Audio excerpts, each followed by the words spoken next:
Good morning అందరికి welcome back to the channel. Okay, so ఈ వీడియోలో కంటెంట్ మోడరేషన్ జాబ్ గురించి డీటెయిల్ గా ఎక్స్ప్లెయిన్ చేస్తా. జస్ట్ 3 to 4 minutes ఉంటుంది వీడియో అయితే, కంపల్సరీ ఎండ్ వరకు చూడండి. అండ్ ఎవరైతే బీటెక్ కంప్లీట్ చేసుకున్నో, డిగ్రీలు కంప్లీట్ చేసుకున్నో, ఈవెన్ పీజీలు కంప్లీట్ చేసుకున్నో, నాన్ ఐటీ జాబ్స్ గురించి విప్రో ఇంటర్వ్యూ అని, జెన్పాక్ట్ ఇంటర్వ్యూ అని, కాగ్నిజెంట్ ఇంటర్వ్యూ అని, డిలాయిట్ అని తిరుగుతూ ఉన్నారో, సో వాళ్ళ కోసం కంపల్సరీ వీడియో షేర్ చేయాలి. ఎందుకంటే ఈ కంటెంట్ మోడరేషన్ జాబ్ ఒక ఫ్రెషర్కి ఎట్లా సాలరీ ఉంటుంది, ఏముంటుంది అని డీటెయిల్ ఎక్స్ప్లెయిన్ చేస్తా. ఓకే, అండ్ మీలో ఎవరైనా కంటెంట్ మోడరేషన్కి కానీ, మ్యాపింగ్ కానీ, ఇంకా వేరే ఇంటర్వ్యూస్కి వస్తే ఛానల్ని సబ్స్క్రైబ్ చేసుకొని ఇందులో ఉన్న వీడియో చూడండి. కంపల్సరీ మీకు మీ ఇంటర్వ్యూకి హెల్ప్ అవుతుంది. డన్. సో మెయిన్ థింగ్ ఏంటంటే సాలరీ. అందరు ఫస్ట్ థింగ్ ఎక్స్పెక్ట్ చేసేది జీతం ఎంత వస్తుంది ఆ రోల్కి అని చెప్పేసి. ఒక ఫ్రెషర్కి, ఓకేనా, ఫ్రెషర్ గురించి, ఎక్స్పీరియన్స్ గురించి కాదు ఈ వీడియో, ఎస్పెషల్లీ ఫర్ ఫ్రెషర్స్.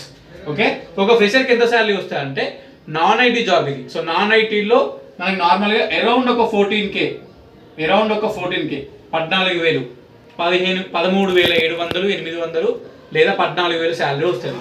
దీనికి మీకు పిఎఫ్ కూడా యాడ్ అవుతుంది. ఇదో 1,500, 2,000 పిఎఫ్ యాడ్ అవుతుంది. అది మీకు పిఎఫ్ అనేది బ్యాక్గ్రౌండ్ లో యాడ్ అవుతూ ఉంటుంది ఎవ్రీ మంత్. అది 6 months కో 1 year కో మనం పక్కకి తర్వాత తీసుకోవచ్చు. బట్ నార్మల్ గా మనకి ఇన్ హ్యాండ్ వచ్చేది మన అకౌంట్ లో పడేది అయితే అరౌండ్ 14K ఉంటుంది. కొన్ని అలవెన్సెస్ ఉంటాయి. మనం రెగ్యులర్ గా జాబ్ చేస్తే, మనం చేసే జాబ్ లో మంచి క్వాలిటీ ఉంటే, మనం ఏం మిస్టేక్ చేయకపోతే, అంత మంచిగా ఉంటే దీనికి ఇంకో 1,000, 2,000 యాడ్ అవుతాయి. ఓకేనా, సో 15,000, 16,000 దాకా కూడా సంపాదించుకోవడానికి మీకు ఛాన్స్ ఉంటుంది. ఓకే, మీకు అందులోకి అయినాక మీకు తెలుస్తుంది. సో నార్మల్ గా శాలరీ ఎంత అంటే ఒక 14K లేదా 15K అని చెప్పుకోవచ్చు మనం. ఓకే, ఈ పిఎఫ్ అనేది తర్వాత విత్డ్రా చేసుకోవచ్చు. నార్మల్ గా పిఎఫ్ అనేది యాడ్ అవుతూ ఉంటుంది, అది కూడా మనకే వస్తుంది. క్లియర్. నెక్స్ట్ చూసుకున్నట్టయితే ఇది ఫ్రెషర్ కండి, ఫ్రెషర్కి, ఎక్స్పీరియన్స్ వాళ్ళకి కాదు, ఫ్రెషర్కి.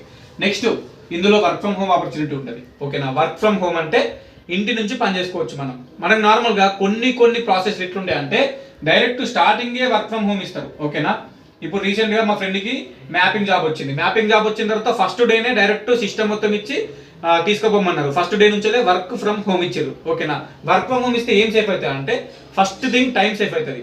మనము రోజు క్యాబ్లో పోవాలి రావాలి, ఆ టైం అనేది సేఫ్ అవుతుంది. మన ఇంటి దగ్గర ఉండి మనం పని చేసుకోవచ్చు అన్నట్టు. సో ఇంటి దగ్గర ఉండి పని చేసుకుంటే 14,000, 15,000 శాలరీ వస్తుందంటే ఒక పల్లెటూరులో అది చాలా అయినట్టు. And Saturday Sunday week off ఉంటుంది. Obviously Saturday Sunday week off ఉంటుంది. లైక్ 2 days వీక్ ఆఫ్ ఇస్తారు. అది కంపల్సరీ సాటర్డే సండే అనే కాదు, మండే ట్యూస్డే ఇవ్వచ్చు, లేదంటే బుధవారం గురువారం ఇవ్వచ్చు, శుక్రవారం శనివారం ఎట్లనే ఇస్తారు. ఏదో ఒక 2 days మనకి వీక్ ఆఫ్ ఉంటుంది. 5 రోజులే పని ఉంటుంది. వర్క్ ఫ్రమ్ హోమ్ జాబ్ ఇచ్చారు అనుకోండి, మనకి చాలా టైం సేఫ్ అవుతుంది మెయిన్గా. సో ఈ వర్క్ ఫ్రమ్ హోమ్ మరి అందరికి ఇస్తారా అంటే, కొన్ని ప్రాసెస్లకు స్టార్టింగ్ ఇస్తారు, కొన్ని ప్రాసెస్లకు స్టార్టింగ్ ఇయ్యరు. మినిమం ఒక 1 year పని చేయాల్సి ఉంటుంది మనం ఎక్స్పీరియన్స్ కోసం. ఎందుకంటే ఫ్రెషర్ కాబట్టి మనకి ఎక్స్పీరియన్స్ లేదు కాబట్టి ఒక 1 year మనం పని చేసినట్టయితే మనము అందులో తర్వాత కంపెనీ షిఫ్ట్ కావచ్చండి. డైరెక్ట్ కంపెనీ షిఫ్టింగ్ అనేది జరుగుతుంది. ఇప్పుడు విప్రోలో పని చేస్తున్నాను నేను, తర్వాత ఏమున్నది వేరే ఏమన్నా జెన్పాక్ట్కి ట్రై చేస్తున్నా. సో 1 year ఎక్స్పీరియన్స్ వచ్చింది, ఆ కంపెనీకి ట్రై చేస్తున్నా. అందులో వర్క్ ఫ్రమ్ హోమ్ ఉందా లేదా, వర్క్ ఫ్రమ్ హోమ్ ఉంటే అది ఎక్స్పీరియన్స్ వాళ్ళకు ఉంటే, నా ఈ 1 year ఎక్స్పీరియన్స్ పెట్టుకుని నేను వేరే ఎంఎన్సీ కంపెనీలో ట్రై చేసుకుంటా. అప్పుడు ఏమవుతుంది, ఈ 1 year చేసిన తర్వాత మనం ఎప్పుడైతే షిఫ్ట్ కొడతామో వేరే ఎంఎన్సీ కంపెనీకి, దట్టు వర్క్ ఫ్రమ్ హోమ్ మనకి ఆపర్చునిటీ ఉంది అనుకో, ఇటు వర్క్ ఫ్రమ్ హోమ్ వస్తుంది, ఈ 14K శాలరీ ఉంది కదా, ఇది కూడా ఇంక్రీజ్ అవుతుంది. అర్థమైంది కదా. మనకు 1 year ఎక్స్పీరియన్స్ వచ్చిన తర్వాత వేరే కంపెనీ షిఫ్ట్ అయితే అక్కడ కూడా గదే 14,000, 15,000 ఇయ్యరు, పక్కా 2,000, 3,000 పెంచుతారు. సో ఒక 18,000, 20,000 కూడా రానికి ఛాన్స్ ఉంటుంది అన్నట్టు. మీ సబ్జెక్ట్ని బేస్ చేసుకుని, మీ ఎక్స్పీరియన్స్ని బేస్ చేసుకుని ఉంటుంది. సో అది అన్నట్టు. ఇందులో ఫ్యూచర్ ఏముంటుంది అంటే, ఇదే చెప్తున్నారు, ఫ్యూచర్ అనేది షిఫ్టింగ్ కొట్టడం వల్ల ఉంటుంది. ఫ్రెషర్ ఒక 1 year ఒక కంపెనీలో పని నేర్చుకోనికి జాయిన్ కావాలి, ఒక 1 year చేయాలి. తర్వాత మనం షిఫ్ట్ కొట్టాలి వేరే కంపెనీకి షిఫ్ట్ కొట్టినప్పుడు అది శాలరీ అనేది ఇంక్రీజ్ చేస్తూ ఉంటుంది. సో ఇది అన్నట్టు. సో మెయిన్గా ఇందులో చూసుకున్నట్టయితే మనకి విప్రో వాళ్ళు అయితే ఫుడ్ వాళ్ళే ఇస్తున్నారు. 2-way క్యాబ్ ఉంటుంది. ఓకేనా, సో 2-way క్యాబ్ ఉంటుంది. అంటే క్యాబ్ అనేది హైదరాబాద్లో మనకి ఏ మూలకున్నా సరే క్యాబ్ వస్తుంది, క్యాబ్లోనే వెళ్తాం. ఇది క్యాబ్కి ఫ్రీయే, మనం ఏం కట్టాల్సిన అవసరం లేదు. ఫుడ్ కూడా 2 times వాళ్ళే ఇస్తారు, అది కూడా ఫ్రీగానే. ఇదంతా పోగానే మనకి శాలరీ అనేది వస్తుంది.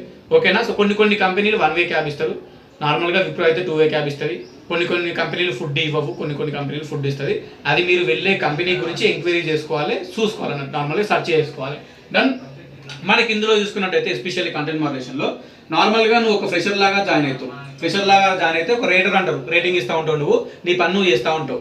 సో నీ పనిని చెక్ చేసేటోళ్ళు నీ మీద ఉండేది QA, క్వాలిటీ అనలిస్ట్.